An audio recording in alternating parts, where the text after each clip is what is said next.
Welcome back to the Online Trainer Show, which is, of course, not the name of this podcast. I still make that mistake, Gwen. The name of this podcast is The Obvious Choice. Welcome back. If you've been here since the Online Trainer Show days, God, what is wrong with you? That podcast was terrible. But happy that you're here with us now. I'm with Gwen again. Amber is still not with us. She'll be back next week, though. Gwen, Slacker. I'm never going to forget the first time that I heard my dad swear. I feel like that's the kind of thing that kids don't forget. Like, oh no, parents don't say bad things, right? They're different than us. So I'll never forget the first time that I heard my dad swear. I was building this automation for business. This was early on, it was an email automation or something. I was building this automation that I thought was going to change everything. I thought it was going to make my business easy, and I wasn't going to have to work that hard anymore. And I said to him, I was talking to him one day, and I said to him, once this gets done, things will be less busy, I said. And my dad's a career manager, and he laughed the dad laugh that I now get to laugh when my own kids don't get it. That's right. You've earned it. He said, John, there's no finish line.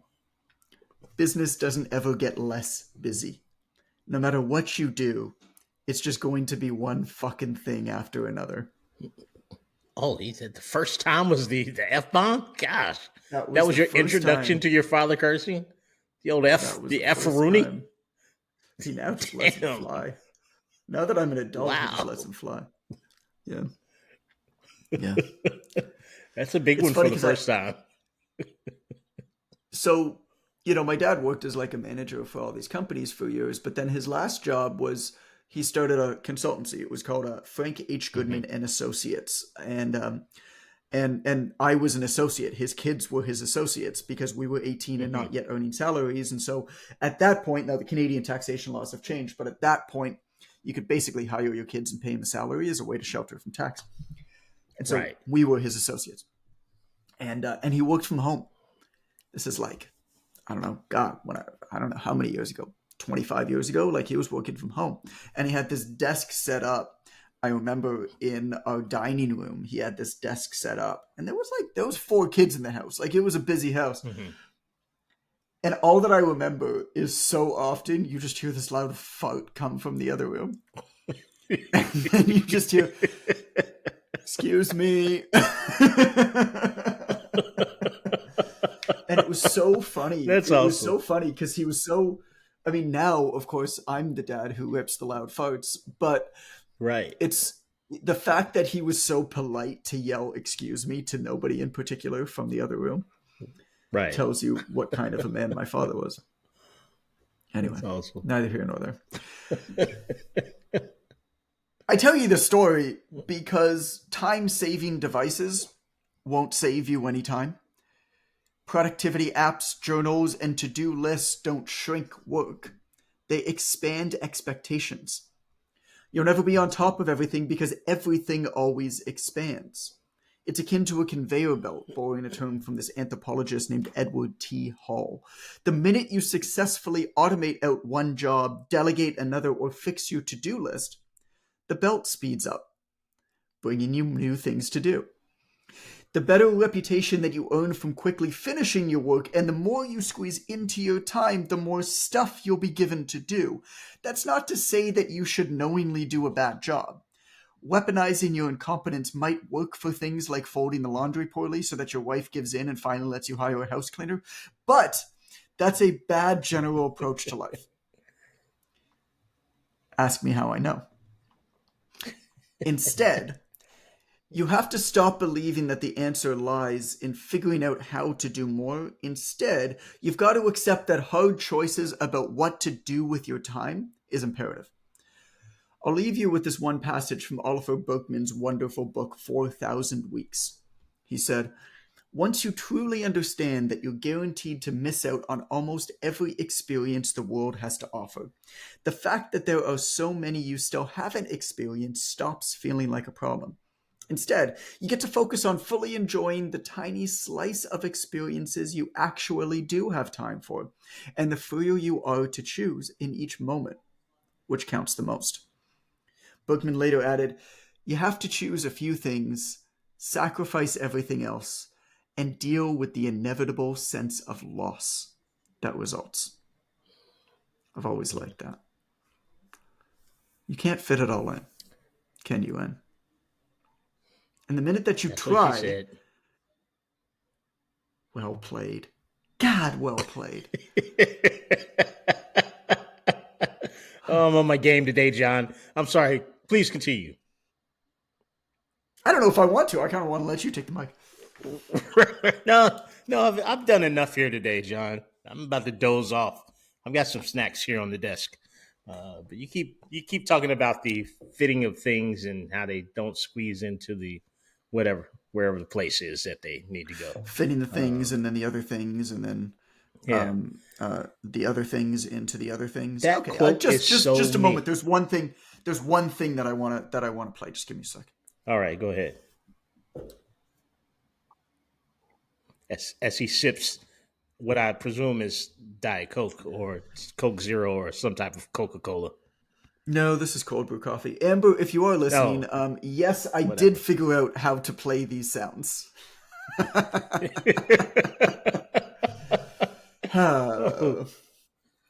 bless. It's an impossible quest to try to figure out like productivity to me. I mean, this idea of like productivity books is such a ridiculous notion because it doesn't solve the problem. It just exacerbates it. And so the quest for productivity should not be the quest to be more productive. It should be the quest of figuring out what shit you don't need to do. Mm-hmm. Okay, let's talk about ego. This is the part that's going to be a little bit hard for me to talk about, this one. So I admitted to Allison something that I really dislike about myself a while back, which is that I feel like I deserve more public recognition for the way that I live my life. And she said, I was just going to say, I don't think that's odd. I think it's a natural tendency for a human who perceives themselves as a good human to wonder, where's the spotlight, right? It's easy to perceive that life doesn't reward goodness. And if you're consistent in what you believe to be the goodness of your humanity, I think it's natural to wonder, like, where are my flowers? Right? Where are my flowers? Where am I? Where are my accolades? I don't think it's uncommon to feel that way. I don't think it is. But it doesn't mean that I like that about myself. Oh yeah, I get that. Yeah, that makes sense. I think it's brilliant that you confronted it enough to be willing to dialogue about it with the person closest to you. So here's what Allison said to me. She said, "Yeah, but you don't actually want that." Yeah, but you don't actually want that, she said. And I didn't really quite understand what she meant, so I did that thing where I paused so she'd continue and I wouldn't have to respond. Right. And she said, if you had more public admiration for your life's choices, it would unconsciously impact those choices, which would make your life worse. Mm-hmm. And I thought about that for a little bit. And she's right. Wifey's pretty smart. Yeah. We don't talk enough here about the extent to which you married up. Just thank goodness for you, Dr. Allison. That's all. In every relationship, there's a settler and a reacher. Mm-hmm. In many cases, it can be hard to figure out which one is which. My relationship is not one of those cases. Mm-hmm. Indeed. Yeah. Good for you, John. Too many leaders today, they start off as servants, but they end up as celebrities, don't they? Mm-hmm. They then become addicted to attention, unaware of how that spotlight's changing them. Like domesticated oxen, these people are driven by what their audience perceives of them. Higher engagement will always result from sensationalistic content, divisive opinions, or extreme, fake, and unrealistic lifestyles. In many cases, what happens is that a person has a loose opinion that gets a strong response, which reinforces their opinion, leading them to stating it more often and more forcefully, thus becoming changed forever in the process. Mm-hmm. When we had that conversation, Allison and I were enjoying 2 nights away at a beachside cabana in a remote area of Mexico called Key Mixto. It was lifestyle influencer heaven. This is the place that all of these breathwork fucking retreats go to. There's just direct flights from California.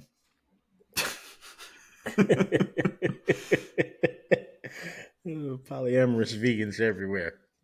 When I did a hot seat call with a student in the mentorship yesterday, in the online trainer mentorship yesterday.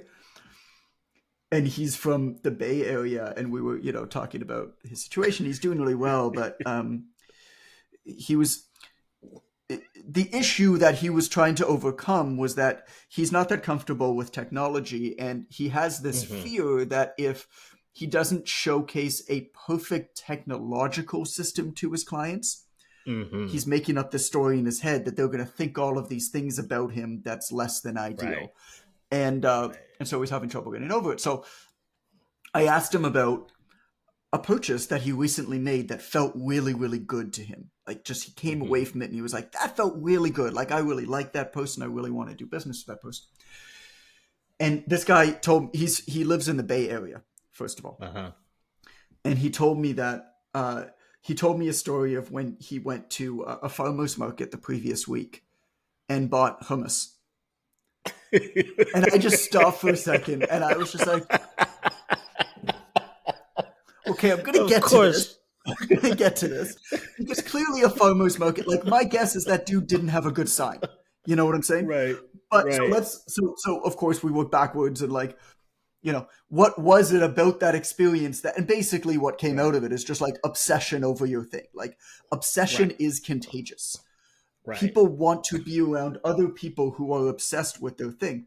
But I was like, but also, that is the single most California example. It's like, first, I'm going to make my point. Sidebar. It's the most California shit that I've ever heard. Of course it's hummus, sir. Of course it's enjoy the purchase. From a farmer's market and you live in the Bay Area, sir. That's too perfect. Oh my God, it was so funny. Anyway, perfect. When we were in Key Mixto, neither of us took a picture. Allison and I have one picture from that entire experience where it was just like a selfie on a chair because we wanted something to remember it by. I haven't posted it anywhere. It's just for us to remember it by because we make these albums every year. And so we try to encapsulate like at least a memory so we can share, so we don't forget about the things that we did, right? And the reason why, the reason why neither of us took a picture is that we were there together for us to live, for us to love, for us to connect with one another away from the kids. The thought of how I might be able to craft the experience I was experiencing at that moment into content never crossed my mind. I don't think anybody should ever be there but not present with family because they're thinking about something clever to say about what they're doing on social media.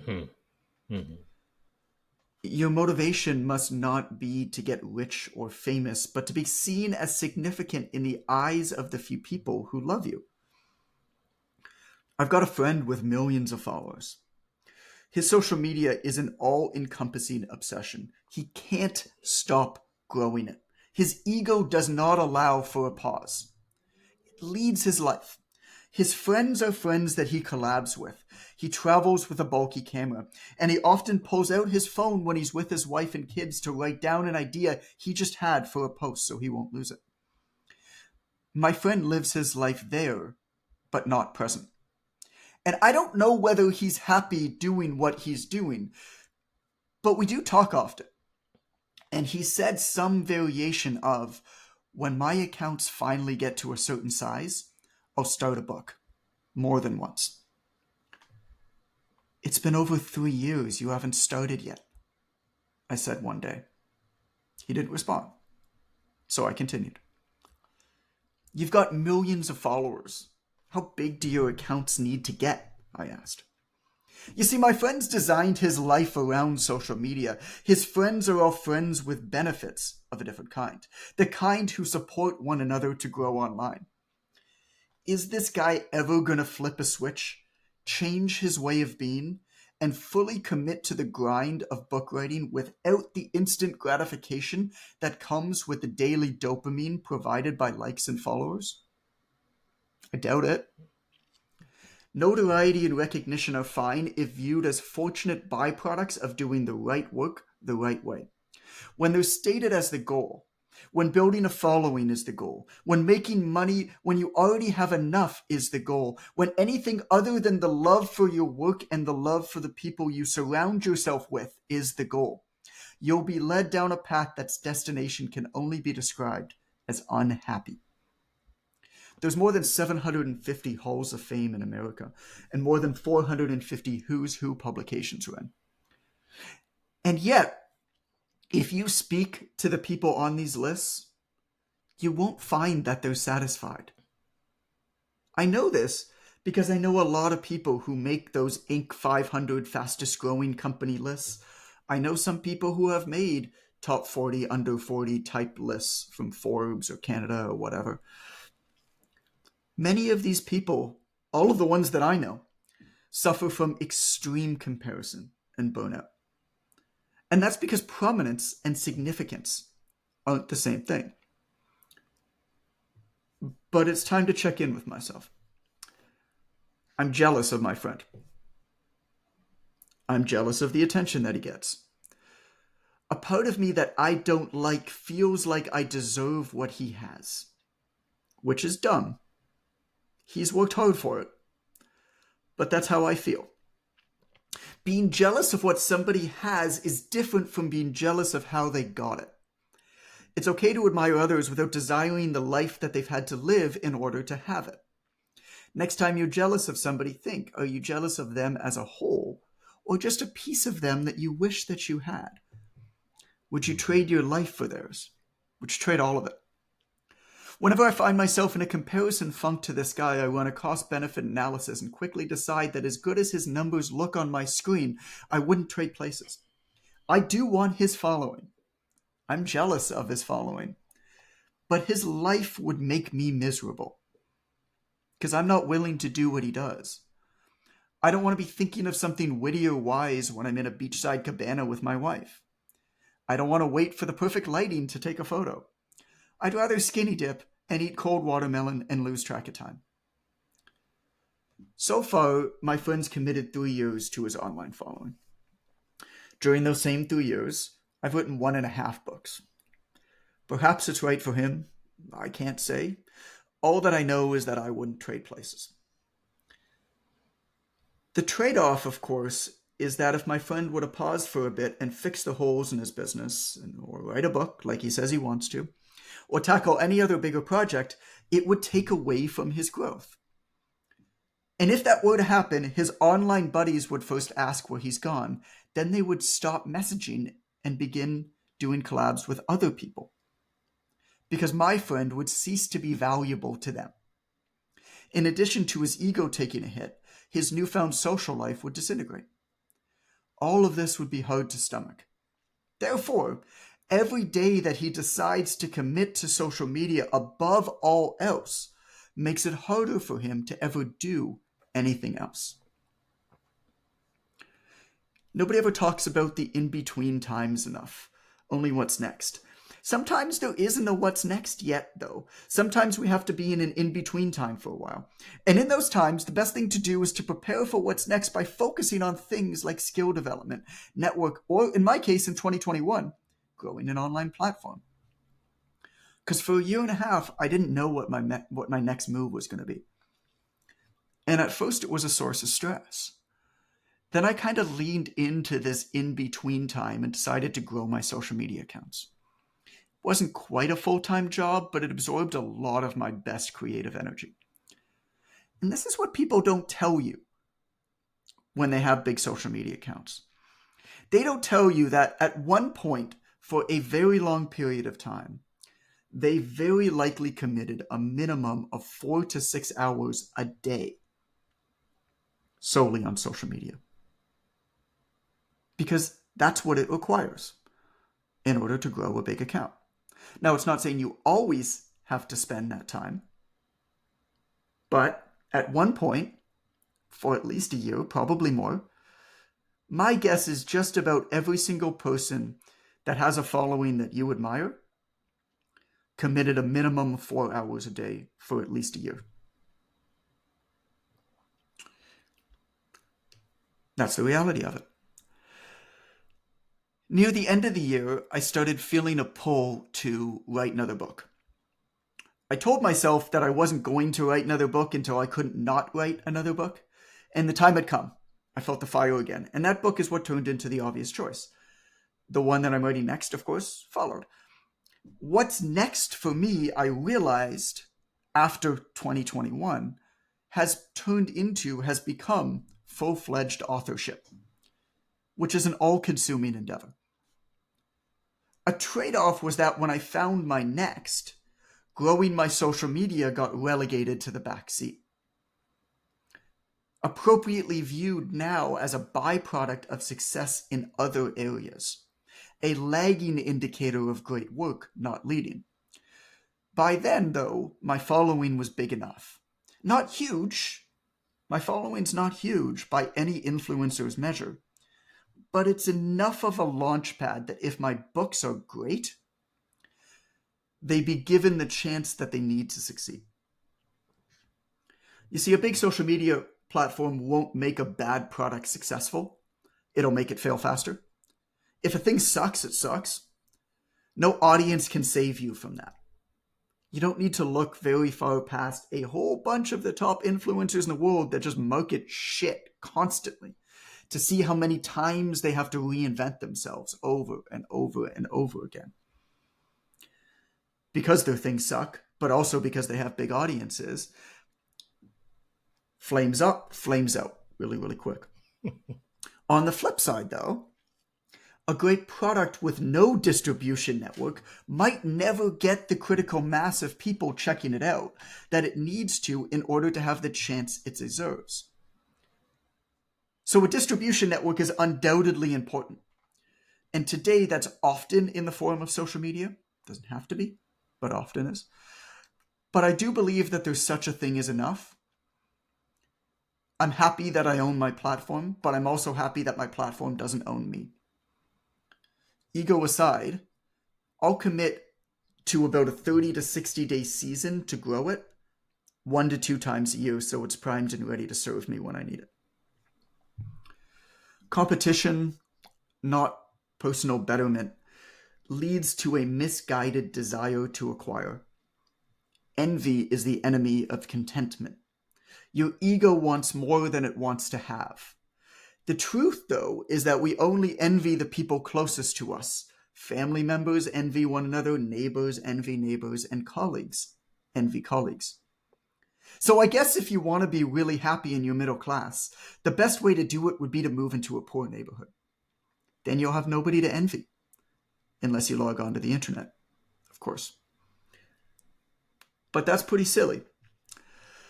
It doesn't really matter who's objectively better off, though, does it? Like, if I'm doing well and so is that other guy, man, isn't that a good thing? These days, only secure people can thrive. Insecure people become absorbed with how they appear to others. A man who does big things is too busy to talk about them. Reads a passage from Letters from a Self-Made Merchant. Passage continued. When the jaws really need exercise, chew gum. A trend that I've noticed is that the flashier the Instagram profile, the more perfectly manicured the Twitter feed, and the more confident the online exterior, the more likely it is that the entire thing is a charade, overcompensating for a person that's confused, anxious, and lacking purpose. In The Obvious Choice, I said to think about your social media platform as a savings account. Make deposits when there's excess time and money. Think of it as an investment in the future, not a way to benefit short term. It's okay for you to hope that it grows long term and kicks off interest in the interim, so long as you don't rely on that happening for for your immediate success. Because success online is a byproduct of success in the real world. It can amplify something great, but it can't make something great in the first place. What do you think of that? You know what I wonder, John? Here's what I wonder. Yeah, what's that? I've been, since I went through the things that I went through with my family, I've been very much into the palliative care, hospice care information from those people who work in those spaces. Of course, there was a brilliant blog written somewhere in the late 2010s, and it's referenced often on social media and other places. I think it's the top 7 regrets of the dying is how this hospice nurse wrote this blog. And I'm just wondering, at what point do we think social media is going to start showing up in those lists of regrets of people who have poured their reality into that fiction, and it pulled them away from the really important things around them? Because I think one of the top things is I wish I would have lived a life that was true to me. I think that's number 1 now on that list. And social media is just right in the crosshairs of that for me. And based on what you just said and based on what my experiences have been, I've seen so many people suppress their reality to put all of their energy into this fictional representation of their lives to the extent that they are never present. They're just never present. Right. I went to see the Usher concert that your wife declared as soft porn. It was, by the way, but I don't have any footage from it. Right? Because I remember, I'm old enough to remember before you could take a picture in front of the sign in front of the stadium. Yeah. So no, none of that. So you ever see any of those really great videos? What was it when LeBron James set the scoring record? There was this wicked photo. You can search it up, and it was LeBron James hitting the shot that set the NBA all-time scoring record, and you see behind him, of course, behind the net, behind the hoop, there's the stands, right? And so there's probably like 200 people in the stands behind him. I mean, I don't know. Lots of people in the stands behind him. Right. Every single one of them has their phone out filming it, except for one guy who's leaning forward with the biggest smile on his face. That's awesome. Just absorbing the experience. That's awesome. And all that I can think of, if you're that guy, is like, motherfucker, there's going to be like 100,000 photos of this that are going to be better than mine. Like, why does it matter if I have a photo or video of it? I'm just going to soak it up. I'm just going to soak it up. I often wonder the chicken and the egg parable in terms of social media. Do people feel less connected, less seen, less interacted with, and that causes them to go to social media for that dopamine hit of connection? Or did social media cause people to feel less seen, less connected, less present? I often wonder which one is the catalyst for the other, or I wonder how much busyness, frantic activity, ambition, misguided ambition, potentially, but ambition. I wonder how much all of those things contribute. I mean, we're just so busy. It's so hard not to be so busy that, did social media cause it, or is social media just a very easy scapegoat for perhaps deeper problems and misaligned priorities and values? I don't know what the answer is at all. What I can tell you is that, man, focusing in on my immediate community and neighbors is so special and helps me get away from that. And fills me up in ways that I never would have anticipated. I mean, 2 nights ago, ring on our door. I mean, almost every night, but like ring on our doorbell, neighbor across the street, hey, can Calvin play hockey? Yeah, for sure. We'll come after dinner. We pop over there. Calvin and Jaden pop over there with hockey sticks. 2 other kids from 2 other doors. My neighbor has a bit of a long driveway. They take their cars off of the driveway and put the 2 hockey nets on either side of it. So we're playing on their driveway with kids from 4 different houses from Nice. 7 to 7:45 p.m. at night before kids go to bed. And I'm just sitting there, at the porch, kind of playing with Jaden. Jaden's kind of playing with them, kind of not playing with them, and just like how special that is. But then it's also sad, but also really important. I'm going for a beer with a neighbor tonight, with a different neighbor tonight, and a couple who we're really, really close with. They've got a couple kids as well, but a couple who we're really close with. And we saw it coming, but yesterday officially, his partner got diagnosed with breast cancer, and we were pretty sure that's what it was. She was pretty sure that's what it was. We don't quite know how serious it is yet, but Allison's medical training understands enough about this thing and it knows her symptoms. They've spoken at length about it. Like, it's bad. And God, man, we're I mean, she's about our age.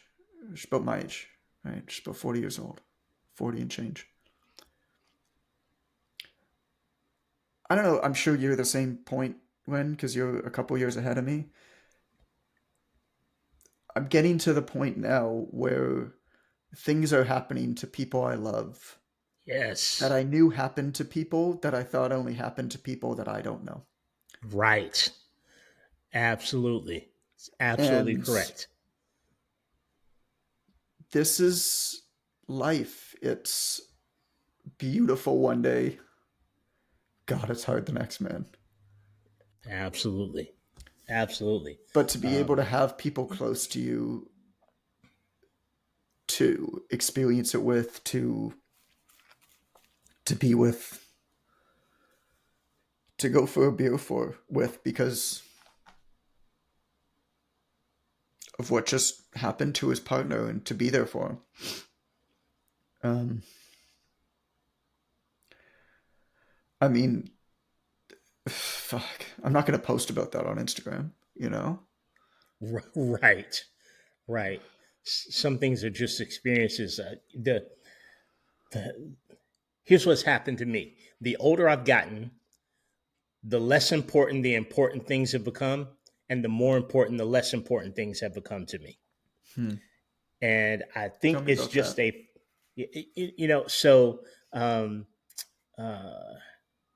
Sitting around with my friends at one of their homes with their kids and things like that through my 20s and 30s, first of all, not many of my friends had kids through my 20s and 30s for sure. But that's something that would have been brushed off from my perspective for something more important, like I'm going to be on a podcast interview, or I'm trying to get some airtime on the local Good Morning show, or things like the things that were the least important to me have become the most important as I zoom out and get a better understanding of how small that dash between DOB and DOD is, that date of birth to date of death. That dash is really small. It's the same size on every tombstone, effectively, depending on the typeset. But it's not a long period of time, man. It seems long, but it's not long if you're not present enough. So much of what I try to do in my life now is, man, how can I be more present? How can I connect with the next human? And there, at 50, John, there's a cascade of what feels like the universe harvesting humans out of your garden. That's what it feels like to me. It's just like somebody came through. What is it called? A scythe. Somebody came through with that Grim Reaper thing, and they're just mowing down everything you planted for the first 40 years of your life. and just what feels like indiscriminately just sort of snatching it out of your garden. And I become so hyper aware of that thing. I Yeah. see it in celebrity, the things that I grew up with, and all the people that are gone. Like within a 2 week period of time, King Jaffe Jaffer passed away, James Earl Jones, and Cleo McDowell from McDowell's Restaurant. John Right. Amos passed away, and you're like, It's this is McDowell's, not my McDonald's. McDowell's. They both got They got the Big Mac. We got the Big Mick. Yeah, you got to get Big Mick. We both have, but my buns have no seeds. But I went back and watched that, by the way, about a So week good. ago. So Oh my good. God, the So writing good. genius in that movie. Every And you little could small never make that movie now. You could never never make make it. that movie now. But every single little nuance in that movie So is good. a result of just genius writing.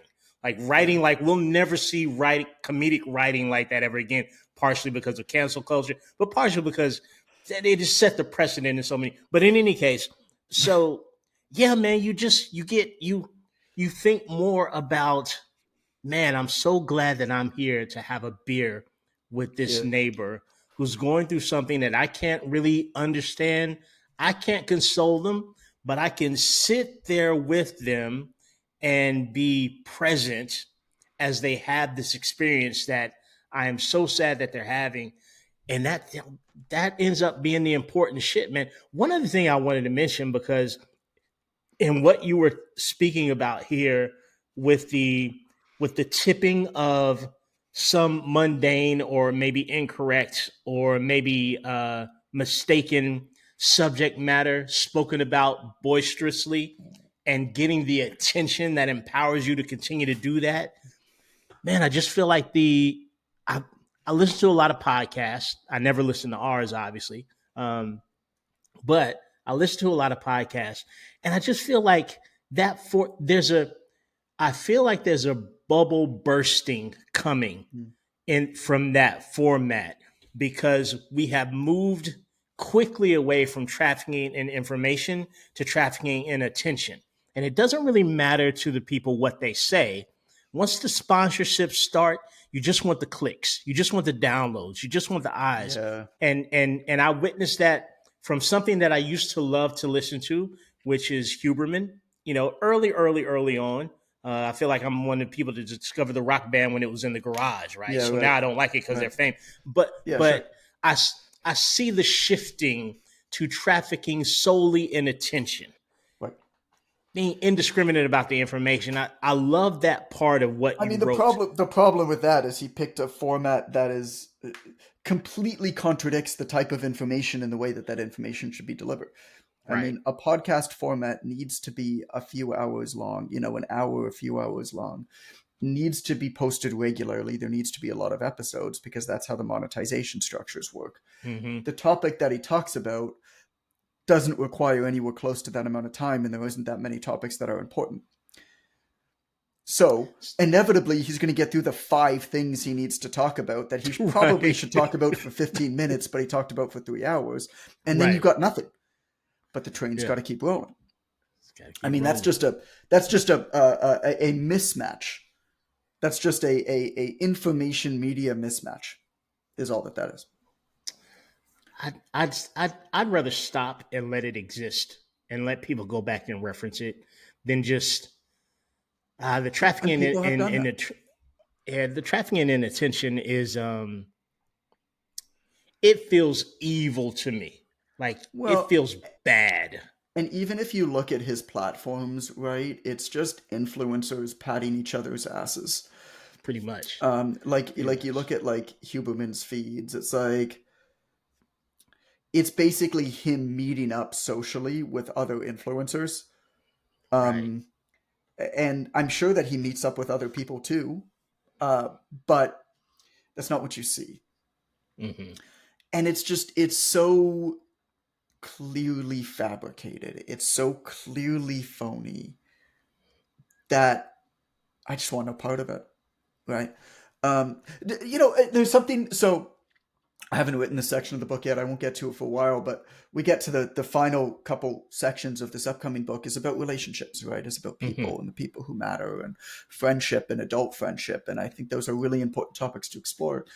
And you hit on something with what you were saying, and I took a couple notes. I'm going to listen back to the transcript, and I might hit you up for more on it when I get there. But it's about the nature of what we schedule and also what we cancel or reschedule appointments for or don't.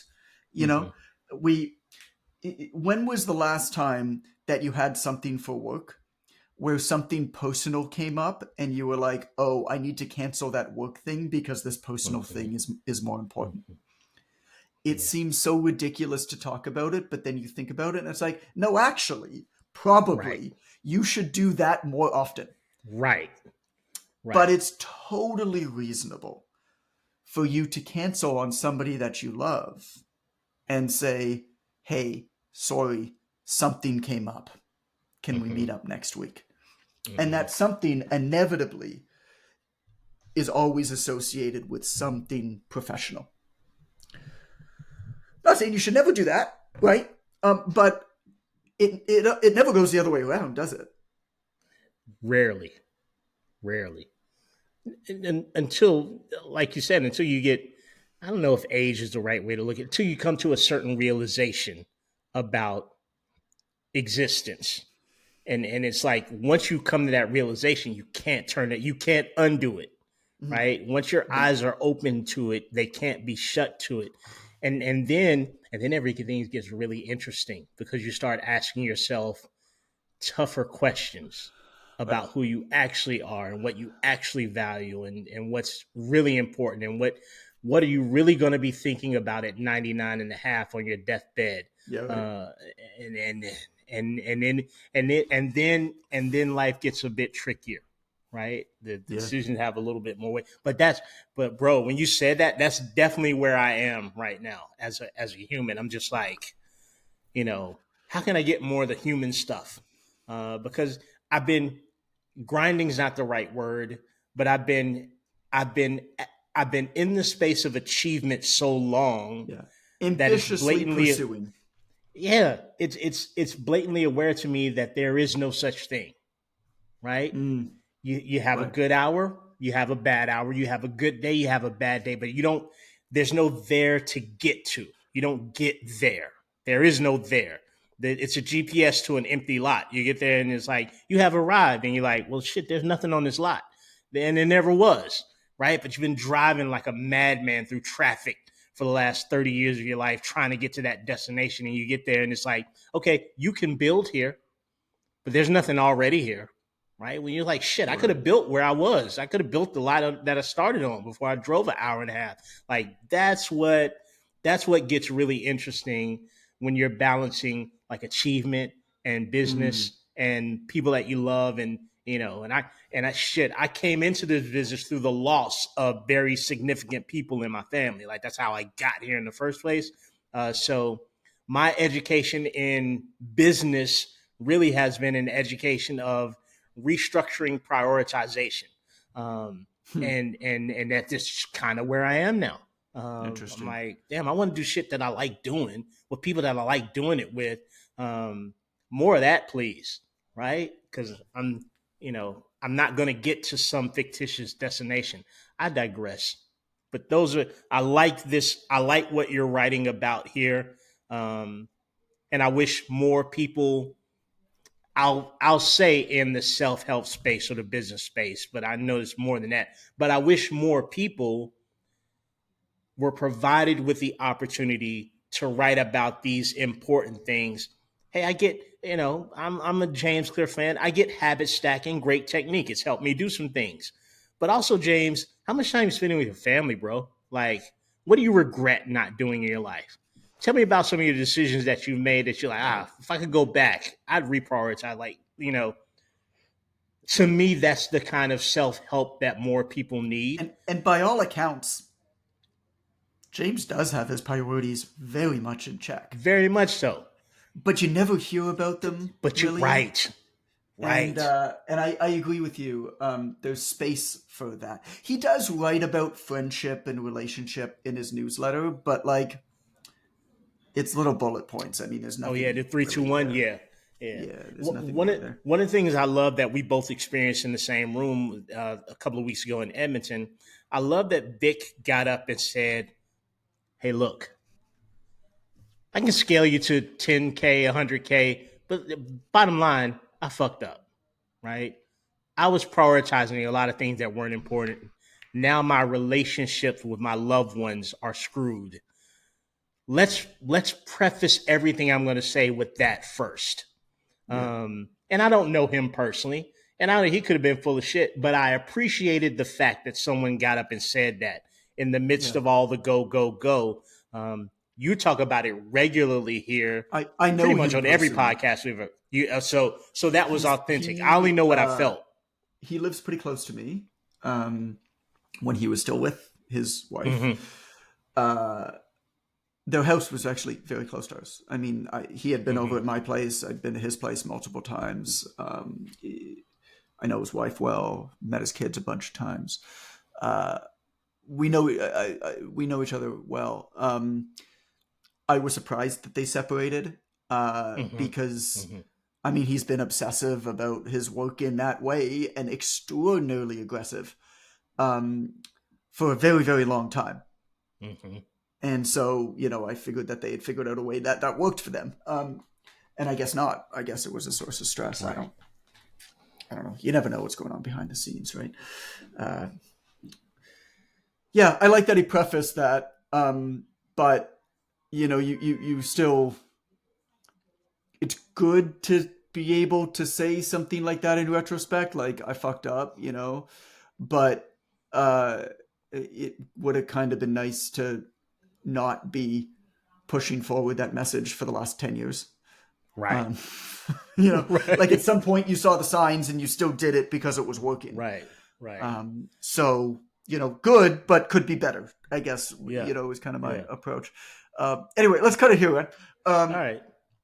What's another episode? Good section, man. Yeah. This is good section. I like where it's going. I'm interested to see here, read more. I'm glad. This is, as I'm reading through this, there's definitely areas where I'm going to improve it. It's so interesting reading out loud your work. All right. Thank you for listening to this episode of the podcast. I love you. Episode was weird. Episode 279. Check that out. It's called The Truth About Having It All. If you dug this, if you're interested in this conversation, if you want a little bit more of this kind of, call it like examination, like what's right, what's not right. Being ambitious is good. Making money is good. Working hard is good. But like, what does it really mean? And how do you do it, I think, the right way? Check out this episode 279. It's called The Truth About Having It All. Thank you so much. And time for me to eat a sandwich. Have a sandwich, John. You've earned it, sir.